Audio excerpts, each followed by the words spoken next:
Sou Elvie Brandi, 35 anos. Esta noite, no grande saguão do Kennedy Center, onde lustres de cristal pendiam como constelações congeladas, meu pai, Alistair, fez de mim seu cordeiro sacrificial. Ele colocou a mão com propriedade no ombro do meu meio-irmão Julia, e sua voz ecoou pelo espaço de mármore enquanto se dirigia a um senador dos Estados Unidos e ao CEO da Northrop Grumman. Julia acabará de aceitar uma oferta de um fundo de hedge de Wall Street.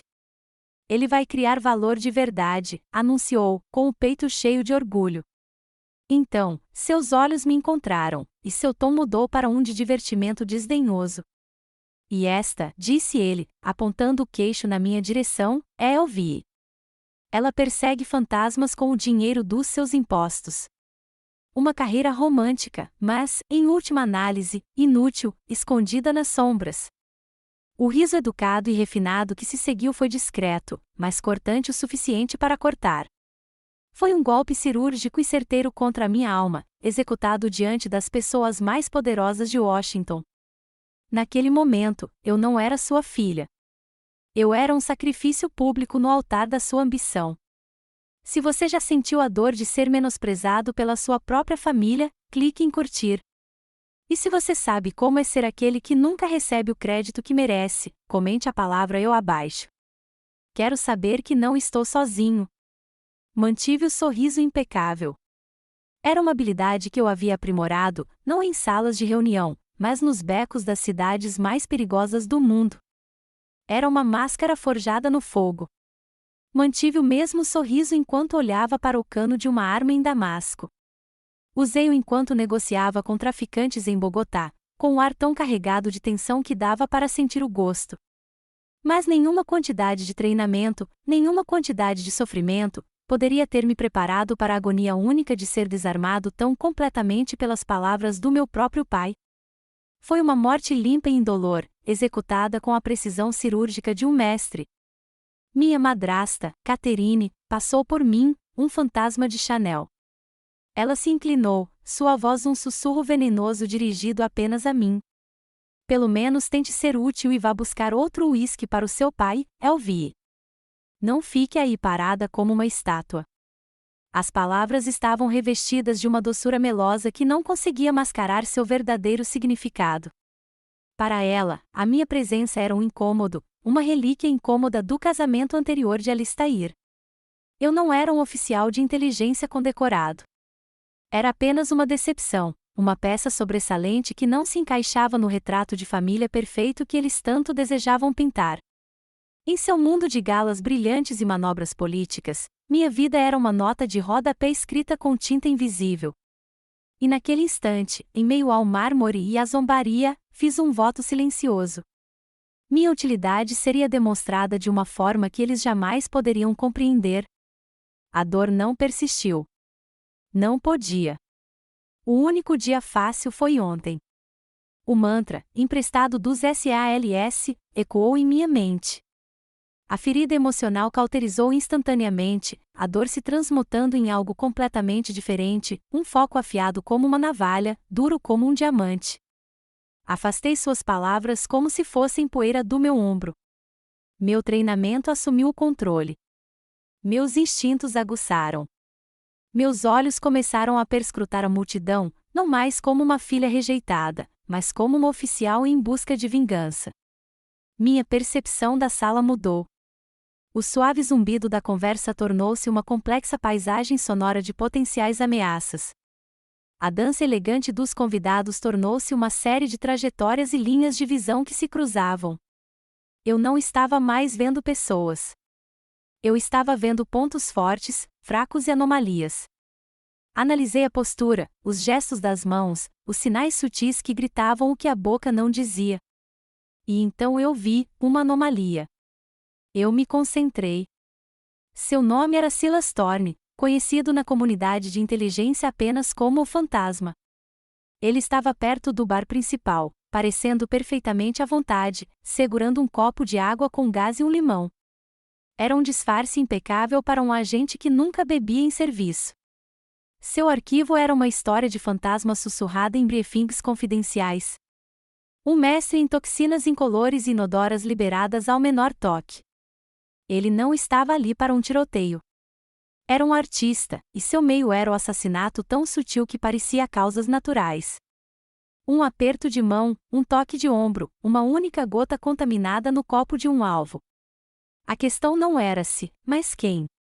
Meu olhar seguiu a linha de visão de Thorne, um raio laser cortando a multidão brilhante. O raio pousou em Robert Kincaid, o diretor de inteligência nacional, meu mentor. O mais próximo que já tive de um pai que reconheceu meu valor. Ele segurava uma taça do que parecia ser champanhe, rindo com o mesmo senador que meu pai estivera entretendo, preparando-se para um brinde. Meu coração não disparou. Congelou. Meu corpo gelou com uma certeza profissional arrepiante. Não havia tempo para alertas pelos canais oficiais. Não havia tempo para uma equipe de segurança reagir. Estava acontecendo agora, em segundos. Coloquei a mão na minha bolsa e peguei um celular descartável, um dispositivo criptografado simples que meu pai teria ridicularizado por ser barato e insignificante. Meus polegares se moviam com uma economia de movimento que desmentia o que estava em jogo. A mensagem tinha 3 linhas. Levei menos de 3 segundos para digitar e enviar: protocolo NICTAD. Bebida comprometida. Evacuar agora. Rouxinol. Era o indicativo que o próprio Kincaid me dera depois de uma missão particularmente desagradável em Viena. Não era apenas um nome. Era um pacto. Significava uma ameaça letal iminente e carregava o peso de uma confiança absoluta e inquestionável. Do outro lado do amplo saguão, vi a conversa de Kincaid vacilar. Ele olhou casualmente para o celular, com a expressão imutável. Então, seus olhos se ergueram, percorrendo a sala até encontrarem os meus. Balancei a cabeça de leve, quase imperceptivelmente. Foi o suficiente. Ele entendeu na hora. Sem pedir desculpas, colocou sua taça de champanhe intocada na bandeja de um garçom que passava. Senhores, com licença, quase consegui ouvi-lo dizer, com a voz calma e autoritária. Ele se virou e caminhou rapidamente em direção à saída, com sua equipe de segurança acompanhando o ritmo ao seu redor, a calma profissional mascarando um alarme repentino e agudo. Meu pai o observou partir, o sangue sumindo do rosto, apenas para ser substituído por uma onda sombria e crescente de fúria. Sua mandíbula se apertou e uma veia pulsava em sua têmpora. Ele acabará de perder um momento inestimável de acesso, uma conexão que provavelmente passará meses cultivando. Ele me encarou com um olhar de puro desprezo. Ele não fazia ideia. Não podia saber que sua filha inútil, a quieta funcionária de escritório que caçava fantasmas, acabará de salvar toda a comunidade de inteligência dos Estados Unidos de uma crise catastrófica bem debaixo do seu nariz. Ele tentará me fazer um sacrifício, mas era ele quem estava realmente cego. O uivo das sirenes de uma frota de SUVs pretas do FBI rompeu a tranquilidade das 6 da manhã em Georgetown. O som era de um predador invasivo em um bairro de casas geminadas de tijolos impecáveis e uma família rica e tranquila. Minhas ações na noite anterior haviam posto em movimento uma máquina imparável. E agora aquela máquina estava na porta da frente do meu pai. De uma distância discreta, rua abaixo, eu a observava se desenrolar. Vi Alistair Brand, meu pai, parado na porta, vestindo pijama de seda e os cabelos grisalhos desgrenhados. Pela primeira vez na vida, ele parecia completamente perplexo. Um rei destituído de sua coroa enquanto agentes federais invadiam sua mansão. Todo o poder que ele havia construído tão cuidadosamente com dinheiro e conexões se desfez diante da força implacável da lei. Ele era apenas um homem de roupão, indefeso. E o som agudo daquelas sirenes, um som de consequências e acerto de contas, me arrastou de volta para outra manhã. Outro alarme estridente que havia sinalizado o fim de um mundo. A manhã em que perdi meu único aliado. A manhã em que minha mãe morreu. Kincaid acreditou em mim ontem à noite. Ele confiou no meu julgamento sem hesitar. Mas meu pai, ele nunca acreditou, nenhuma vez. Só minha mãe, Eleanor, realmente acreditou em mim. Sua morte foi rápida e implacável, um aneurisma cerebral que a roubou do mundo entre um batimento cardíaco e outro. No funeral, realizado em uma sala abafada, com painéis de carvalho, que cheirava a lírios e tristeza, meu pai subiu ao púlpito e fez um elogio fúnebre. Ele falava das conquistas dela, mas apenas no que se referia a ele. Elogiava-a como a anfitriã perfeita, uma companheira elegante, uma firme apoiadora de suas ambições. Nunca mencionou a mulher em si, a filósofa que lia Kant por prazer, a historiadora que se perdia por horas nos arquivos da biblioteca do Congresso, a alma gentil que via força não no barulho, mas na convicção silenciosa. Ele fez o elogio fúnebre da esposa de um homem de sucesso, não da mulher que eu chamava de mãe. Apenas 6 meses depois, Catherine se mudou para cá, e com ela veio o apagamento sistemático da existência da minha mãe. Sua primeira tarefa foi redecorar a casa. As cálidas paisagens impressionistas que minha mãe tanto amava foram substituídas por obras de arte abstrata frias e severas.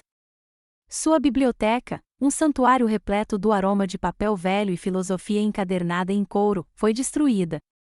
As estantes foram arrancadas para dar lugar a uma sala de mídia dominada por uma televisão do tamanho de um carro pequeno. Catherine me explicou com uma voz carregada de falsa compaixão. Precisamos refrescar o ambiente, Elvie, querida. Muito do passado só nos atrasa, não acha? Ela não estava refrescando um ambiente. Estava metodicamente apagando a alma da minha mãe das paredes da sua própria casa, me transformando em um fantasma na casa em que cresci. Mas o golpe final e insuportável veio numa tarde fria de outono. Cheguei em casa depois de um treinamento em quântico e encontrei paisagistas desenterrando o roseiral da minha mãe. Não era apenas um jardim. Era o seu santuário. Foi lá que ela me ensinou que as rosas mais bonitas geralmente tinham os espinhos mais afiados, uma lição sobre resiliência e força oculta. Era o último pedaço dela que estava verdadeiramente vivo. Catherine estava no pátio, apontando o dedo para os operários, segurando uma planta na mão. Ela explicou, sem nem se dar ao trabalho de olhar para mim, que precisava do espaço para uma quadra de tênis. Seu pai precisa se exercitar mais, disse ela, como se estivesse falando sobre o tempo. Algo dentro de mim estalou.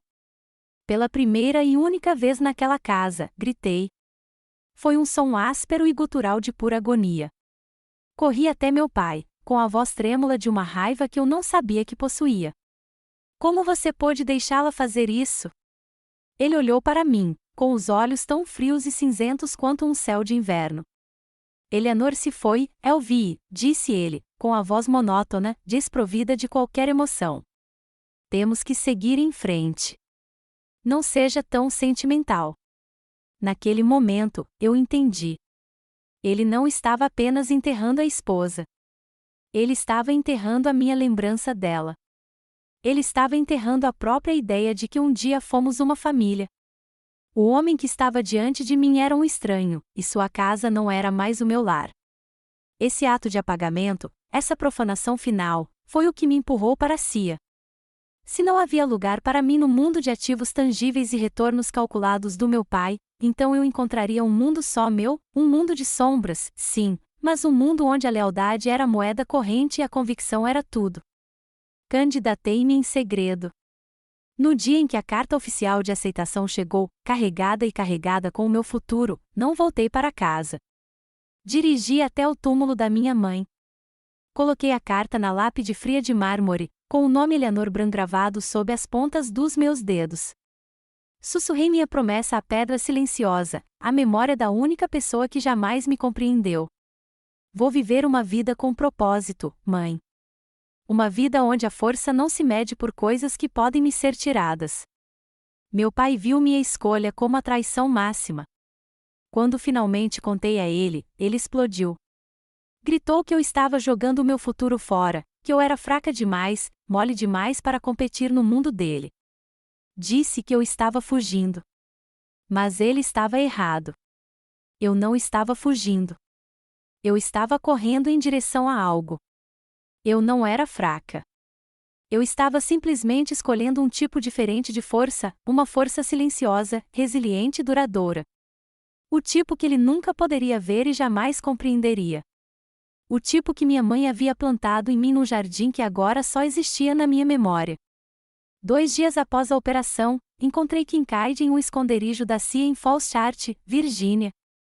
Visto de fora, era a imagem do subúrbio americano, um lugar colonial arrumado, com uma cerca branca e um gramado impecavelmente cuidado. Era totalmente anônimo, combinando perfeitamente com um bairro onde o evento mais emocionante era a coleta de lixo semanal. Era o lugar perfeito para se esconder à vista de todos. Kincaid me esperava na sala de estar escassamente mobiliada. Ele não me ofereceu um aperto de mão nem uma saudação formal. Simplesmente me entregou uma caneca fumegante de café preto. O gesto foi simples, direto e expressivo, mais do que qualquer elogio oficial. Na festa do meu pai, fui o ajudante enviado para buscar uma bebida. Ali, o diretor de inteligência nacional me serviu o café. Você salvou minha vida, Elvie, disse ele, em voz baixa e serena. Não houve elogios floridos, nenhuma declaração grandiosa, apenas um reconhecimento silencioso e factual entre dois profissionais. Em nosso mundo, essa era a mais alta forma de respeito. Ele tomou um gole da própria caneca antes de continuar. Estamos analisando os dados do celular descartável do Thorne agora. Tem alguma coisa que não bate. Ele me olhou, com um olhar penetrante e analítico. Seu pai não se encaixa no perfil de um gênio. Ele se sente mais como um fantoche. As palavras não tinham a intenção de confortar. Eram uma fria avaliação de inteligência. Uma marionete. O termo pairava no ar, estranho e errado, quando aplicado a um homem como Alistair Brand, um homem que se orgulhava de ser quem mexia os pauzinhos. A avaliação de Kincaid não aliviou minha dor, mas plantou uma semente de dúvida, um ponto de interrogação em uma narrativa que eu achava já entender. No porão, que havia sido convertido em um centro de comando temporário, minha equipe já estava em guerra. O ar estava carregado com o zumbido baixo dos servidores e o cheiro de café velho. Este era o meu mundo real. Marcos, nosso analista de dados, era um gênio que conseguia tirar uma agulha digital de um palheiro global. Ele e eu já havíamos rastreado uma célula russa adormecida em Berlim usando apenas metadados de aplicativos de entrega de comida. À sua frente, estava Sarah, nossa linguista, que alternava facilmente entre 7 idiomas, sua mente uma chave de cifra viva. Ninguém me perguntou sobre meu pai. Ninguém me olhou com pena. O foco deles era absoluto. A energia deles voltada inteiramente para a missão. O drama da minha vida pessoal era apenas ruído fora destas paredes. Aqui, a única coisa que importava era o trabalho. Quando entrei, Marcos não hesitou.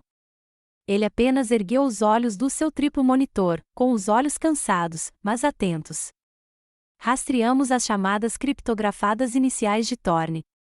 Nos levaram a uma empresa de fachada ligada a um banco no Chipre, disse ele em tom de saudação.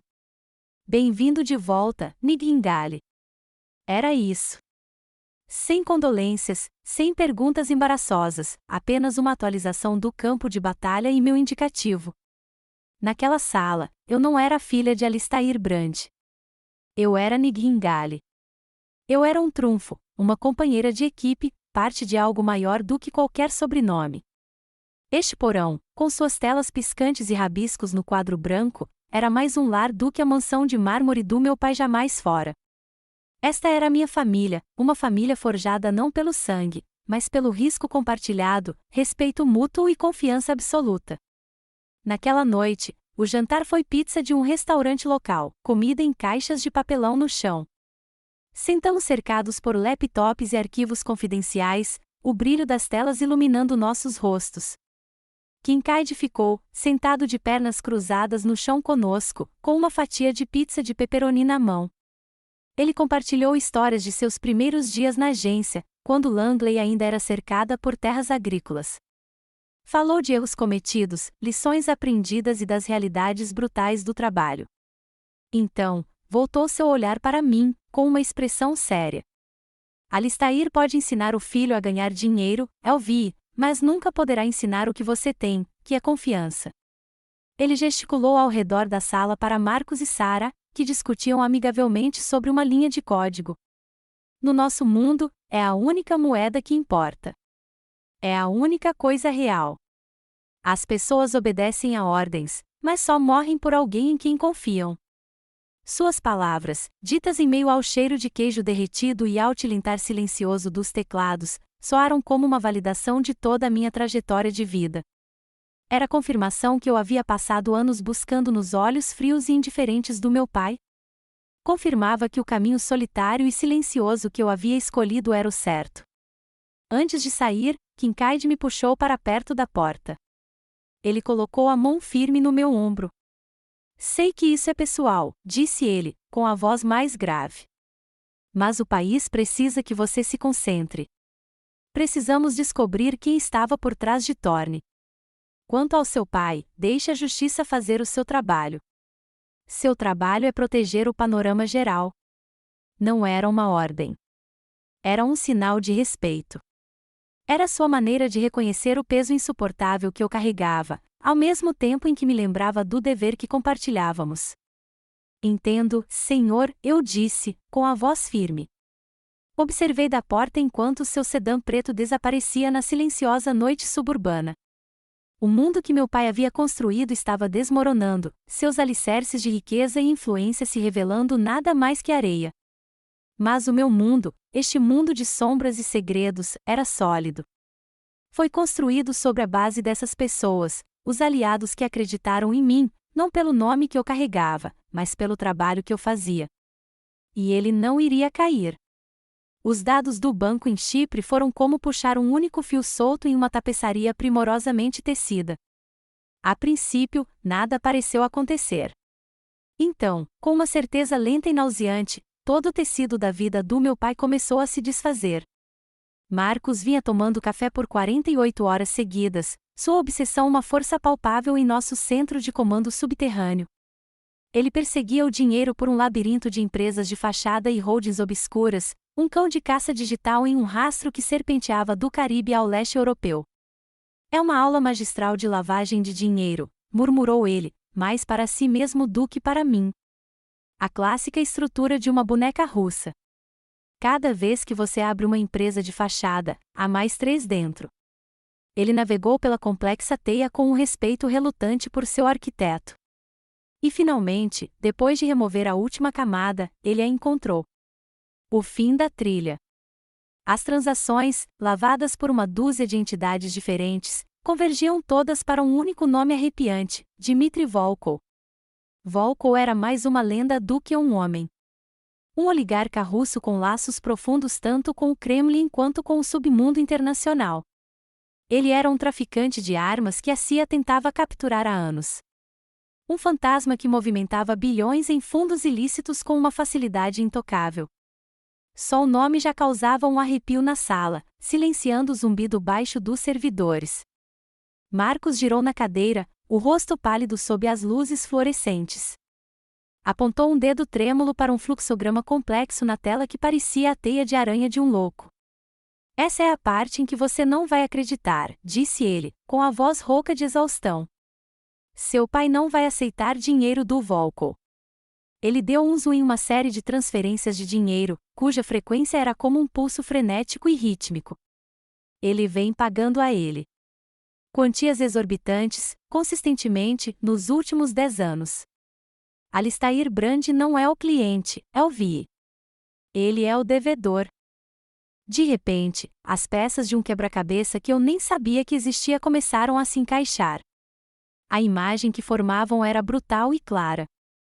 10 anos atrás, nas ruínas fumegantes da crise financeira de 2008, um investimento de alto risco que meu pai havia defendido deu terrivelmente errado. Era um fracasso que ele havia enterrado profundamente, um segredo guardado da imprensa financeira e até mesmo de sua própria família.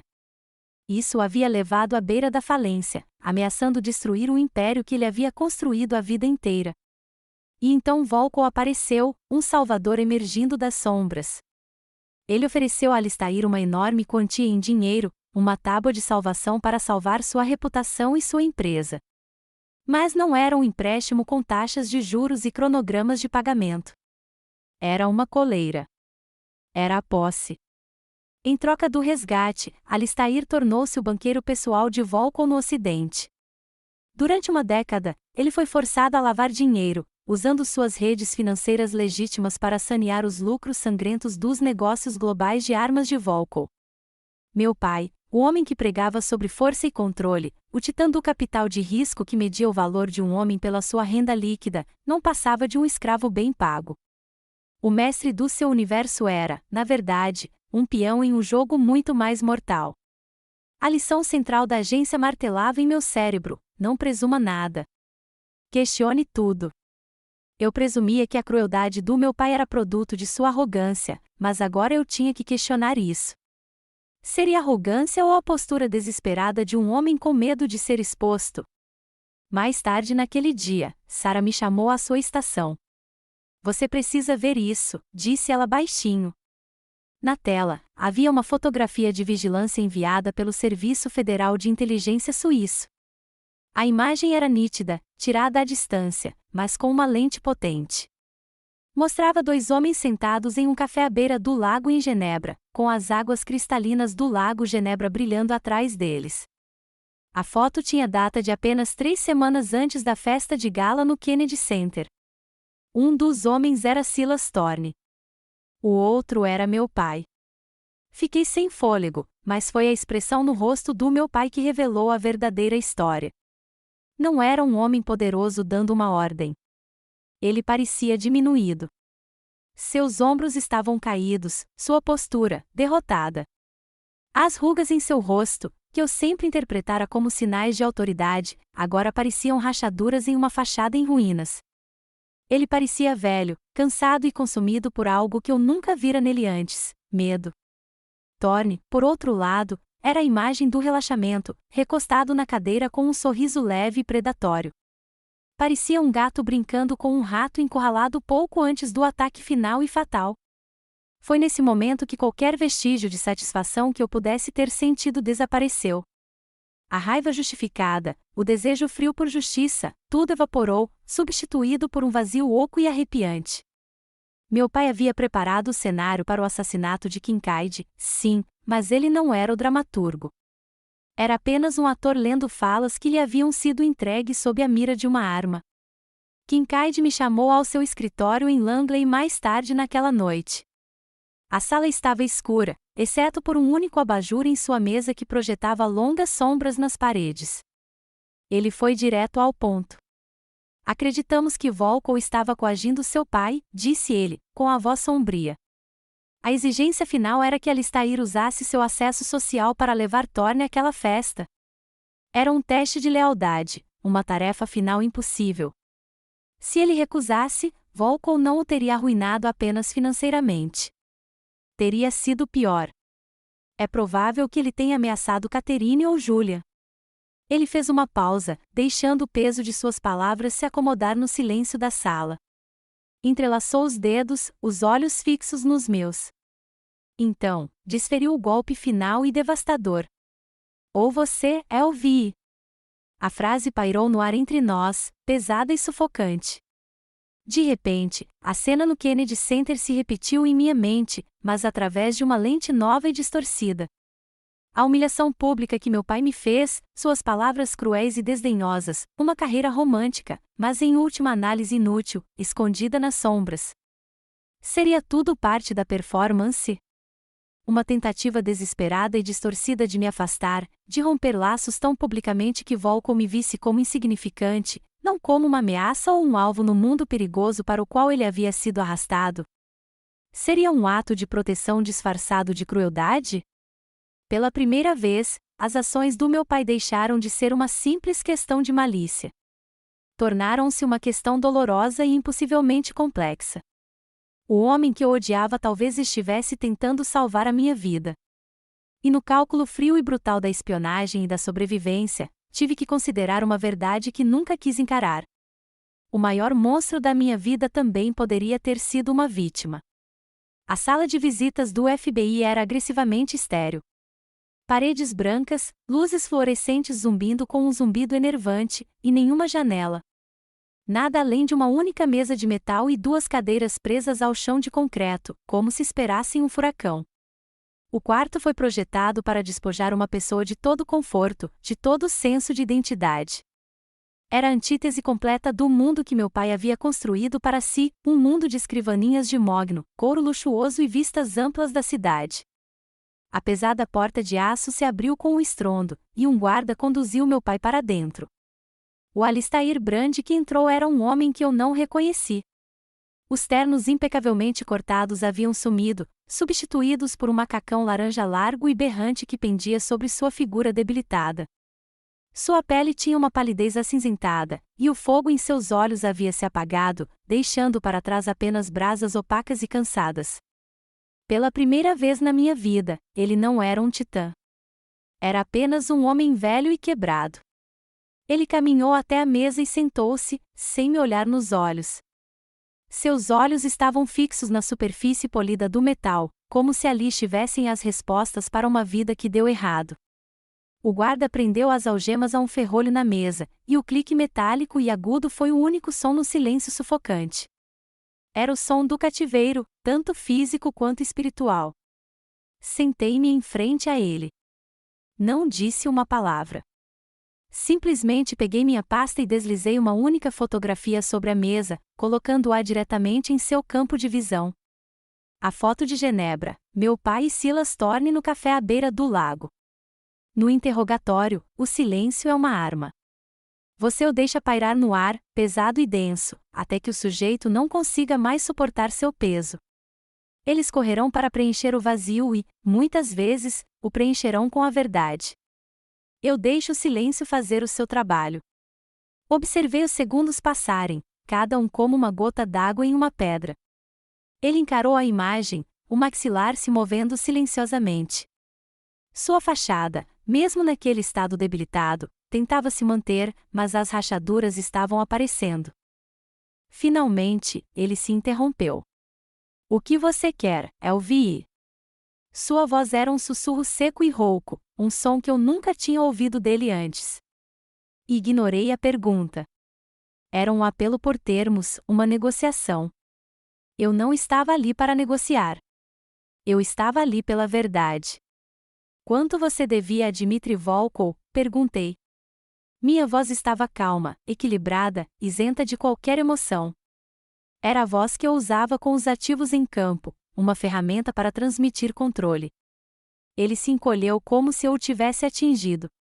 Sua cabeça se ergueu bruscamente, e seus olhos, arregalados de choque e um lampejo de medo puro, finalmente encontraram os meus. Naquele momento, ele percebeu que não se tratava de uma visita familiar.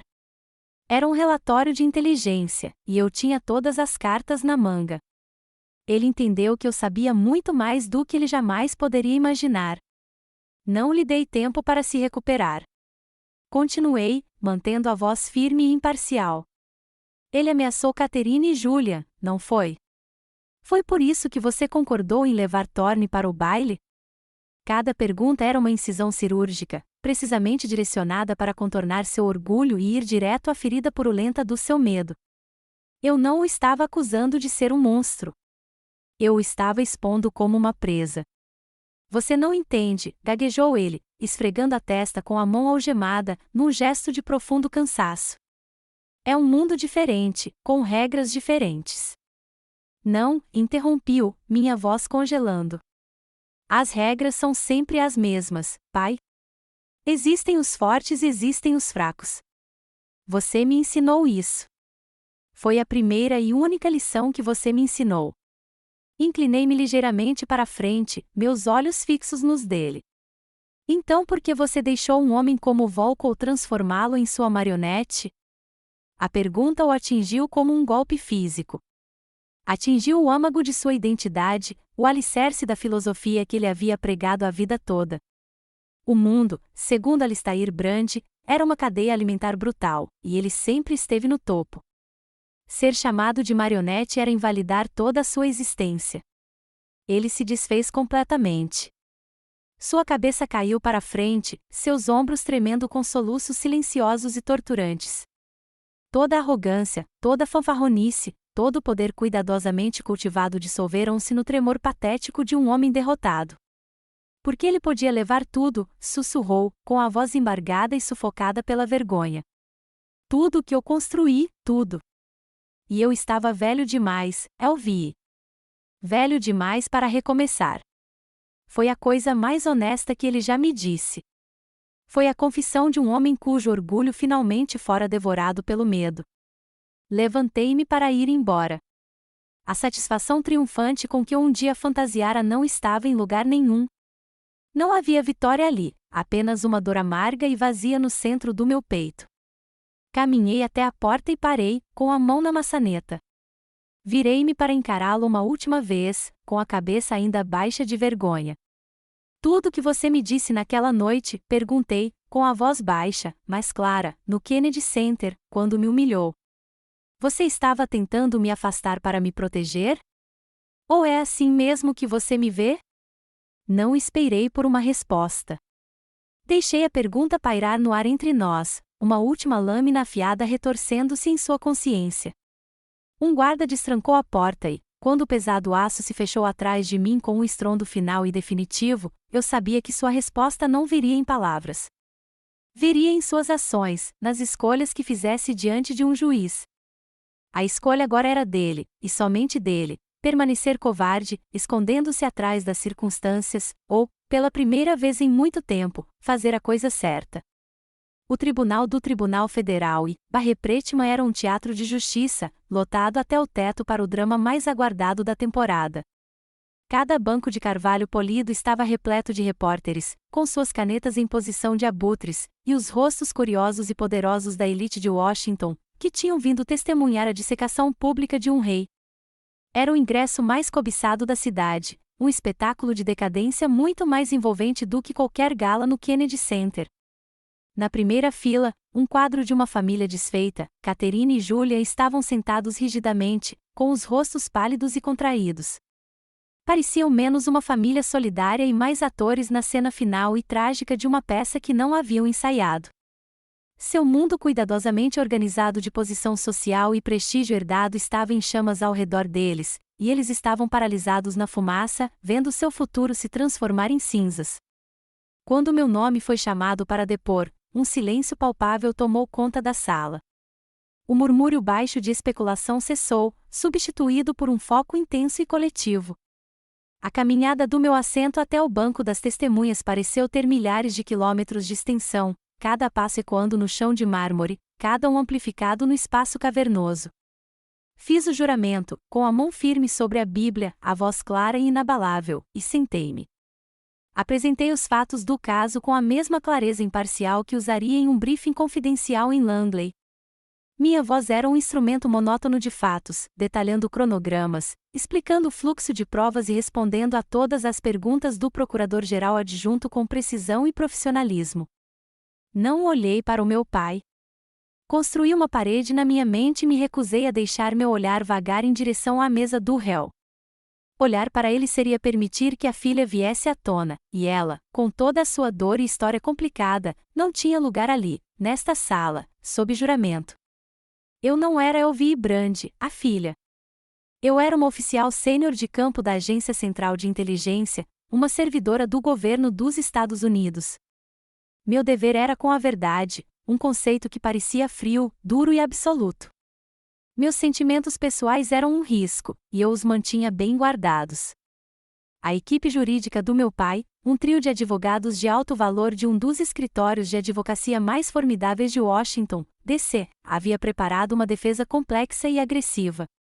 A estratégia, delineada nas petições pré-julgamento, era clara: retratar Alistair Brand como vítima, um distinto empresário coagido pelo implacável criminoso internacional Dmitry Volkov. Eles argumentariam que eu estava sob coação, minimizariam sua culpa, e eu sabia que, eventualmente, teriam que tentar me desacreditar. Me pintariam como uma filha amarga e distante, com uma vingança pessoal, usando nossa história familiar fragmentada para lançar dúvidas sobre meu depoimento. O ar no tribunal crepitava de expectativa. Todos prenderam a respiração, esperando que os fogos de artifício legais começassem. Mas quando chegou a sua vez de falar, meu pai fez algo que ninguém, muito menos seus próprios advogados, jamais poderia ter previsto. Quando seu advogado principal, um homem conhecido por seus interrogatórios brutais, se aproximou do pódio, Alistair se levantou. Ele ainda usava seu macacão laranja, um símbolo gritante de sua queda em desgraça. Mas, pela primeira vez em semanas, ele se manteve firme. Levantou a mão, um gesto de autoridade silenciosa, para silenciar seu advogado atordoado, e se virou para o juiz. Naquele momento, um lampejo do antigo Alistair Brand, o titã, o comandante, retornou, sua presença preenchendo a sala. Meritíssimo, disse ele, sua voz ressoando com uma clareza e uma força que pareciam impossíveis apenas um dia antes naquela sala de visitas estéril. Desejo mudar meu apelo. Um suspiro coletivo percorreu o tribunal. Uma onda de murmúrios e sussurros ecoou dos bancos de trás até a galeria de imprensa, enquanto repórteres rabiscavam freneticamente em seus blocos de notas. Catherine soltou um soluço sufocado, levando a mão à boca. Julian o encarou, o rosto uma máscara de total descrença. Seu advogado, pálido e frenético, correu para o seu lado, sussurrando com urgência, sibilando advertências legais, mas meu pai o dispensou com um gesto decisivo de finalidade. Ele olhou diretamente para o juiz, com um olhar firme. Eu me declaro culpado, repetiu ele, com a voz ainda mais forte, cortando o barulho crescente. Culpado de todas as acusações. Fez uma pausa, deixando o peso da confissão se acomodar, impondo silêncio. Com uma condição. O promotor, igualmente atordoado, levantou-se, pronto para se opor a qualquer tipo de acordo. Mas a juíza ergueu a mão, com os olhos fixos em meu pai, intrigada com aquela reviravolta sem precedentes. Minha única condição, continuou Alistair, com a voz ressoando com uma dignidade renovada, é que todos os meus funcionários júniores na Brand Capital, os homens e mulheres que executaram essas transações sob minhas ordens sem qualquer conhecimento de sua natureza ilícita, tenham total imunidade contra qualquer investigação ou processo. São pessoas boas que confiaram em mim. São inocentes. A culpa é minha e somente minha. Foi um ato extraordinário de autoimolação. Pela primeira vez que me lembro, ele não estava pensando em si mesmo. Não estava tentando salvar a pele, o dinheiro ou a reputação. Em seu momento de derrota total, ele escolheu proteger as pessoas que lhe haviam sido leais. Ele não estava salvando seu próprio legado, mas o deles. Estava sacrificando sua última chance de uma pena reduzida para garantir que eles não fossem arrastados para baixo com ele. Foi um ato de liderança, um ato de honra, realizado no momento mais baixo de sua vida. Quando os agentes federais se aproximaram para levá-lo embora, nossos olhares finalmente se encontraram do outro lado da sala lotada. E o que vi em seu olhar me deixou atônito. Não havia arrogância, nem desafio, nem medo. Havia apenas uma aceitação profunda e cansada, e algo mais que eu não conseguia definir, algo que parecia quase paz, como um homem que finalmente se livrara de um peso pesado demais para carregar. Ele não tentou usar nosso relacionamento rompido para se salvar.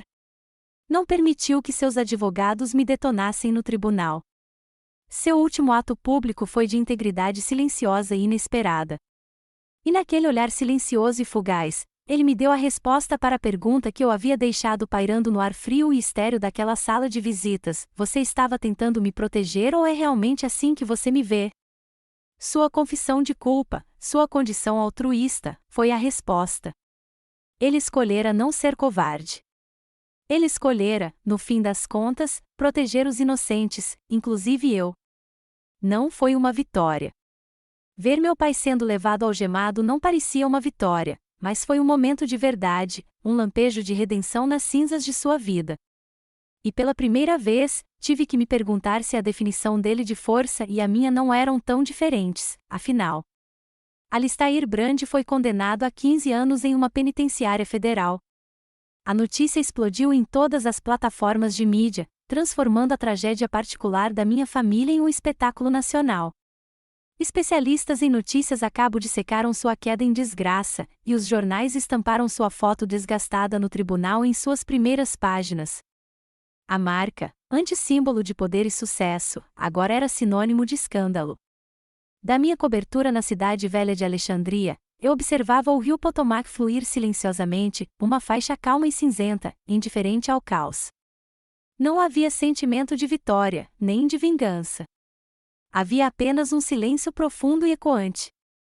Parecia o rescaldo de uma longa e brutal operação de campo, aquele momento em que a adrenalina finalmente se esvai, deixando para trás apenas uma exaustão profunda e o silêncio perturbador onde antes havia explosões. Eu havia cumprido meu dever como agente da lei, mas, como filha, senti como se tivesse acabado de testemunhar uma parte de mim sendo trancada atrás das grades. O drama havia chegado ao clímax. A cortina havia caído, mas os tremores secundários ainda tremiam profundamente em minha alma. A ligação veio 2 semanas depois, destruindo a frágil paz que eu começara a construir.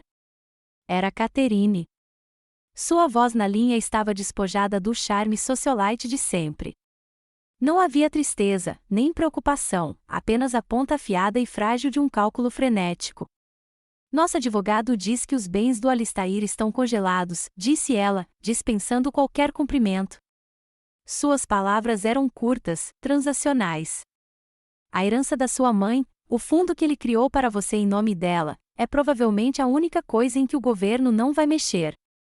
Julia e eu precisamos disso. Precisamos disso para manter nossas vidas. Você tem que nos entregar. Fiquei em silêncio por um longo momento, atordoado com a audácia pura e genuína. Durante toda a nossa conversa, ela não me perguntou como eu estava. Nunca mencionou o homem que acabará de sacrificar sua liberdade, em parte para protegê-la e ao filho. Seu marido enfrentava mais de uma década de prisão, e sua única preocupação era que o fluxo de dinheiro fosse interrompido. Seu mundo inteiro estava desmoronando, e ela se preocupava com quem pagaria sua mensalidade no clube de campo. Combinamos de nos encontrar em um café em Georgetown, território neutro para o que pareceu uma negociação final e amarga. Ela chegou parecendo a caricatura de uma viúva em luto, vestida com um tailleur preto da Chanel e óculos de sol enormes que escondiam olhos que eu duvidava que tivessem derramado uma única lágrima genuína. Ela se sentou, gesticulou para o garçom e pediu uma água à voz com limão antes de voltar sua atenção para mim. Elvie, sejamos práticos, começou ela, com um tom condescendente, como se estivesse falando com uma criança. Seu pai arruinou a vida dele. Não deixe que ele arruine o nosso futuro também. Você quer dizer o seu futuro e o do Julian, corrigi, com a voz perturbadoramente calma. Os anos que passei enfrentando ameaças sem pestanejar estavam me servindo agora. Ela era apenas mais uma adversária, ainda que pateticamente previsível. Esse dinheiro é da minha mãe, continuei, com a voz firme e serena. E será usado para homenageá-la. Estou investindo tudo em um novo fundo fiduciário em nome dela. A Fundação Eleanor Brand fornecerá bolsas de estudo integrais para jovens mulheres de origens desfavorecidas que queiram seguir carreira no direito e no serviço público. Esse será o seu verdadeiro legado. O rosto de Catherine empalideceu. Ela tirou lentamente os óculos escuros e, pela primeira vez, viu o pânico cru em seus olhos. A máscara havia caído. Você não ousaria, sibilou ela, com a voz baixa e venenosa. Depois de tudo que esta família fez por você, você nos deve uma. A palavra pairava no ar entre nós, dever. Por uma vida inteira sendo tratada como algo secundário, uma relíquia, uma decepção. Pelas comparações constantes, pela humilhação pública, pelo apagamento da memória da minha mãe. A dívida, percebi com súbita e absoluta clareza, não era minha para pagar. Não devo nada a ninguém, eu disse. E, assim que as palavras saíram dos meus lábios, senti uma vida inteira de dúvidas e insegurança se esvair. Pela primeira vez, eu realmente acreditei. Meu pai está pagando o preço pelas escolhas dele. Agora é a sua vez de enfrentar as consequências das suas. Empurrei a cadeira para trás e me levantei, olhando para ela pela última vez. Nunca mais me procure. Tirei uma nota de $20 da carteira e coloquei-a sobre a mesa para cobrir meu café intocado. Então me virei e fui embora. Sem olhar para trás. Ao sair do café e entrar no ar fresco do outono, senti uma sensação física, como se um peso enorme e invisível tivesse sido tirado dos meus ombros. A última amarra tóxica que me prendia ao mundo deles tinha acabado de ser cortada. Foi uma amputação dolorosa, mas necessária. Foi meu último e mais importante ato de libertação. Antes de continuar, preciso perguntar: você já teve que tomar a difícil decisão de cortar uma pessoa tóxica da sua vida, mesmo que fosse da sua família? Se sim, clique em curtir. E se você acredita que estabelecer limites é um ato de amor próprio, comente liberdade abaixo. Meu treinamento me ensinou que hesitar diante de uma ameaça, qualquer ameaça, pode ter consequências fatais. Passei a vida inteira hesitando com eles, sempre esperando, sempre dando-lhes mais uma chance de me ver. Agora eu finalmente entendia. A ameaça não era um homem armado ou uma bomba no mercado. Era o veneno lento e insidioso de um relacionamento que exigia que eu fosse qualquer coisa além de mim mesma. E o único antídoto era ir embora. Depois de cortar o último fio que me ligava a Catherine, senti uma estranha e profunda sensação de liberdade. Era como se eu tivesse caminhado contra um vento forte a vida toda e só tivesse percebido quando o vento parou de repente. A herança da minha mãe, uma quantia que meu pai sempre viu como apenas mais um número em um balanço e que Catherine via como uma tábua de salvação para seu estilo de vida luxuoso, agora se apresentava a mim como algo completamente diferente, uma oportunidade, um propósito. Eu não precisava do dinheiro. Minha vida, vivida nas sombras silenciosas do mundo da inteligência, era simples. Meu apartamento, meus livros e a vista relaxante do Potomac eram todos os luxos de que eu precisava. Mas eu poderia fazer com que esse dinheiro significasse alguma coisa. Eu poderia transformá-lo de uma fonte de conflito em uma fonte de esperança. Passei os meses seguintes em uma imersão autoimposta, trabalhando com uma equipe de advogados especializados em direito patrimonial e consultores financeiros. Era uma missão diferente, que exigia navegar por estatutos e códigos tributários em vez de territórios hostis. Mas a abordei com a mesma intensidade e foco. Pesquisei, planejei e construí uma estrutura do zero. Das cinzas da implosão pública da minha família, algo novo começou a tomar forma, a Fundação Eleanor Brand. Sua missão era simples e direta: oferecer bolsas de estudo integrais de 4 anos a jovens talentosas de origens desfavorecidas que desejassem dedicar suas vidas ao serviço público em direito, diplomacia e inteligência. Cada decisão que eu tomava parecia um ato de desafio à definição de valor do meu pai. Ele havia construído um império de concreto e capital, projetado para lançar uma longa sombra sobre o seu nome. Eu construiria um legado para minha mãe a partir de algo muito mais resiliente: pessoas. Eu não queria que o legado da minha mãe fosse uma lápide de mármore fria em um cemitério bem cuidado, um nome lentamente corroído pela chuva ácida. Eu queria que fosse um exército vivo e pulsante de mulheres brilhantes e poderosas, prontas para mudar o mundo de maneiras que meu pai jamais poderia compreender. O lançamento oficial da fundação foi realizado na Biblioteca Higgs da Universidade de Georgetown, a alma mater da minha mãe.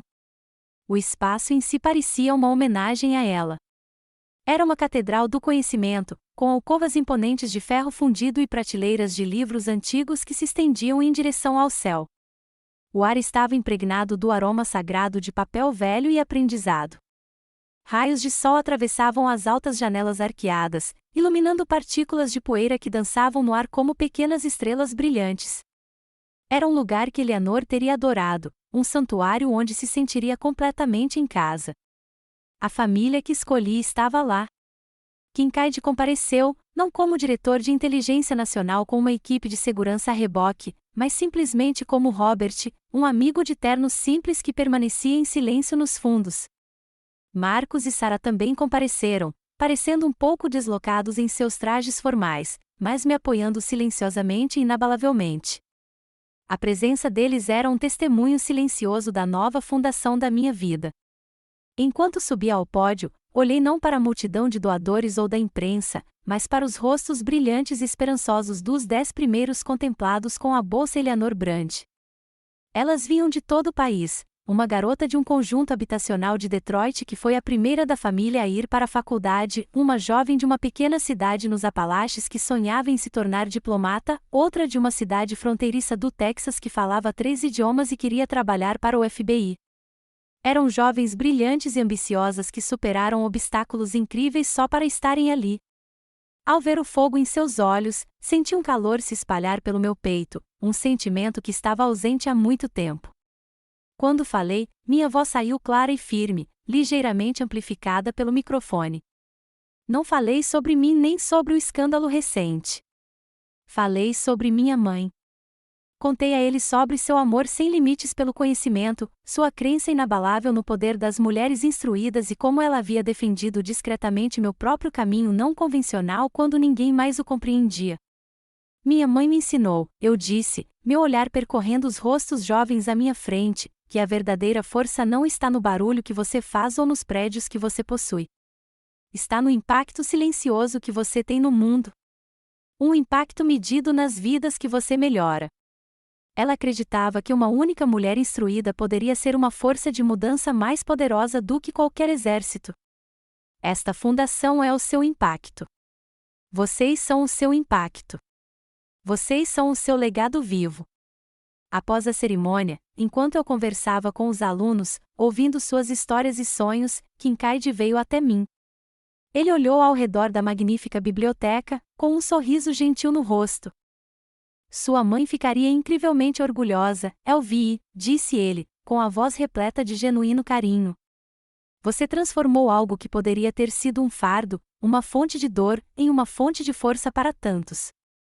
Alistair construiu seu poder em coisas que podiam ser agarradas e congeladas, disse ele, gesticulando para as jovens vibrantes ao nosso redor, cujas risadas ecoavam pelo salão sagrado. Este é um tipo de poder que dura para sempre. Suas palavras, combinadas com a presença da minha equipe e a alegria contagiante dos bolsistas, funcionaram como um bálsamo para uma ferida antiga. Preencheram um vazio dentro de mim que eu nem sabia que ainda existia. Naquele momento, vi com absoluta clareza o quanto meu pai estava errado sobre tudo. Um legado não é o seu nome em um arranha-céu ou o número de zeros na sua conta bancária. Um legado são as vidas que você toca. São as sementes de esperança que você planta em um solo que talvez nunca veja florescer. Mais tarde naquela noite, não fui direto para casa. Dirigi até o Lincoln Memorial e sentei-me nos degraus de mármore frio, observando o reflexo do monumento a Washington brilhando na longa e escura piscina. A cidade, esse nexo de poder, ambição e intriga que havia sido o pano de fundo de grande parte da minha dor, parecia serena sob o vasto céu estrelado. Durante anos, naveguei por seu submundo sombrio, lutando contra sombras em um mundo que meu pai desprezava. Mas, naquela noite, senti um tipo diferente de vitória. Enfrentei os fantasmas do meu passado, não com uma arma ou um segredo sussurrado, mas com a verdade e, inesperadamente, com compaixão. Eu havia trilhado meu próprio caminho, não aquele traçado pelas expectativas do meu pai, mas construído tijolo por tijolo a partir dos valores que minha mãe havia me incutido. Sentado ali, observando a cidade respirar na escuridão silenciosa, percebi que não precisava mais da aprovação de ninguém. Eu finalmente a havia entregado a mim mesmo. Um ano se passou, um ano de reconstrução silenciosa, de encontrar um ritmo novo e mais calmo após a tempestade. O ciclo de notícias seguiu em frente, como sempre, e o nome da marca lentamente desapareceu das manchetes. Dediquei-me energia ao meu trabalho em Langley e aos primórdios da Fundação Eleanor Brand. Eu pensava que aquele capítulo da minha vida, aquele definido pelo meu pai, estava definitivamente encerrado. Então, a carta chegou. Chegou ao meu escritório em Langley, ignorando os canais habituais e pousando na minha mesa junto com os relatórios de inteligência matinais. Destacou-se imediatamente dos impecáveis envelopes pardos do governo. Era um envelope comercial branco padrão, mas no canto superior esquerdo havia um carimbo de tinta preta que me fez prender a respiração. Instituição Correcional Federal, Cumberland, Maryland. Meu coração deu uma pancada forte contra as costelas. Reconheci a letra imediatamente, embora estivesse mais trêmula e menos confiante do que eu me lembrava. A letra outrora poderosa e decisiva agora era garrancho instável de um velho. Era do meu pai. Não nos falávamos desde o julgamento. Eu não os visitava. Não escrevia. Eu precisava da distância, da ruptura total para curar. Eu acreditava que o silêncio era a única linguagem que nos restava. Agora, esta carta estava na minha mesa, um fantasma de um passado que eu pensava ter enterrado. Fiquei olhando para ele por um longo tempo, traçando as linhas irregulares do meu nome. Eu conseguia sentir o peso físico dele, o peso de um ano de palavras não ditas, de uma vida inteira de conflitos, tudo contido naquele fino retângulo de papel. Deixei-o sobre a minha mesa pelo resto do dia, uma sentinela branca e silenciosa. Eu não tinha certeza se estava pronto para encarar o que quer que estivesse lá dentro. Naquela noite, de volta ao santuário do meu apartamento, finalmente o abri. O silêncio da minha casa era profundo quando cortei o envelope com um abridor de cartas. O papel dentro era de papelaria barato e pautado, do tipo que se compra em grandes quantidades em qualquer farmácia. Era um mundo completamente diferente do papel timbrado grosso, creme e com monograma que ele usará durante toda a sua vida profissional. A carta não era longa. Não havia desculpas, nem racionalizações, nem pedidos de perdão. Estava despojada de toda a sua arrogância habitual. Ele escreveu que havia lido um artigo sobre a Fundação Eleanor Brand em um exemplar do Washington Post de um mês atrás que encontrara na biblioteca da prisão. Escreveu que passará muitas noites sem dormir em seu catre estreito, pensando nisso, pensando na minha mãe e pensando em mim. Passei a vida inteira construindo um império de tijolos e argamassa, de números em uma página, escreveu ele, com a mão nova e trêmula preenchendo as linhas finas. Tudo desmoronou em uma única noite. Você, LV, construiu algo a partir de valores intangíveis, de honra e propósito, e isso durará para sempre. As palavras eram uma concessão, uma rendição de toda a sua visão de mundo, mas foi o parágrafo final que me fez parar de respirar. Foi a confissão que eu nunca soube que precisava ouvir. Eu nunca entendi o seu tipo de força, continuava a carta. A verdade é que ela me assustava porque eu não conseguia controlá-la nem medi-la em dólares e centavos. Naquela noite no Kennedy Center, quando você salvou Kincaid bem debaixo do meu nariz, sem que eu percebesse, uma parte de mim, uma parte que eu não queria admitir que existia, sentiu-se aliviada. Aliviada por saber que, não importa o quão espetacularmente eu falhasse, você ficaria bem. Você era mais forte do que eu jamais poderia ser. Era isso, a verdade final e devastadora. Todos aqueles anos de descaso, de escárnio, de se sentir inadequado, não se tratava apenas de sua arrogância. Tinham nascido de sua própria insegurança.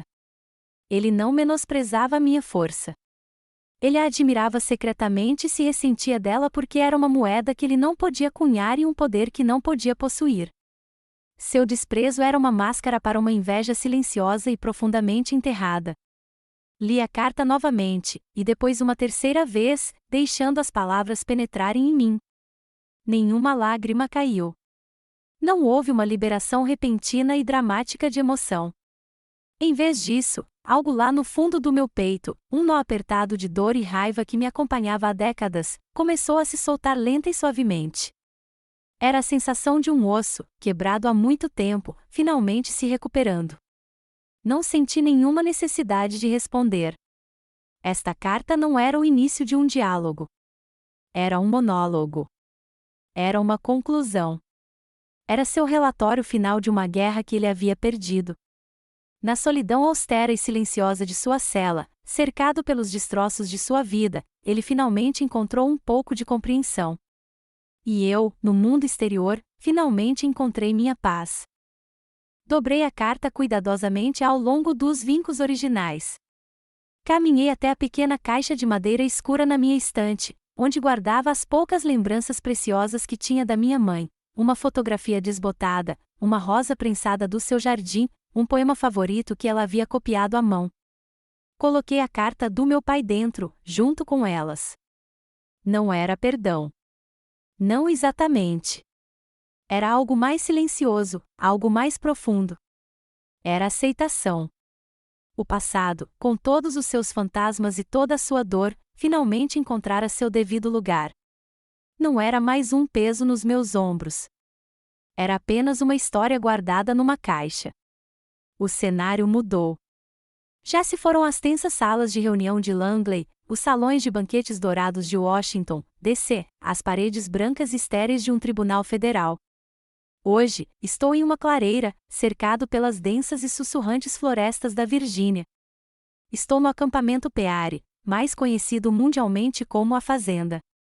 Foi aqui que minha jornada começou, tantos anos atrás, um lugar de testes extenuantes e noites sem dormir, onde a matéria-prima de uma pessoa é forjada para se tornar um oficial de inteligência. Mas hoje, não sou estagiário nervoso, com o estômago revirado por uma mistura de medo e ambição. Sou o instrutor. Diante de mim, surge uma nova turma de jovens oficiais, com rostos que misturam entusiasmo e apreensão evidente. Eles são o futuro da agência.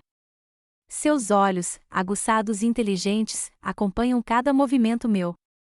Estou aqui para ensiná-lo sobre a arte da espionagem, a intrincada arte da espionagem. Mas não estou apenas ensinando a mecânica de entregas indevidas e detecção de vigilância. Estou ensinando a essência do trabalho, a psicologia da confiança, a necessidade inabalável de integridade e a realidade brutal de tomar decisões impossíveis sob uma pressão inimaginável. Estou ensinando-os a sobreviver, não apenas no campo, mas com a alma intacta. Sua maior arma, digo a eles, minha voz ecoando suavemente no ar fresco da manhã, não é a Glock no seu quadril ou a tecnologia de satélite de ponta à sua disposição. Sua maior arma é a sua credibilidade. Deixei as palavras se aprofundarem, caminhando lentamente diante delas. É a sua reputação. É a confiança absoluta e inabalável que seus colegas de equipe, seus superiores e, principalmente, seus ativos depositarão em você. Essa confiança não é dada. É conquistada. É construída lenta e meticulosamente, por meio de milhares de pequenos e invisíveis atos de integridade.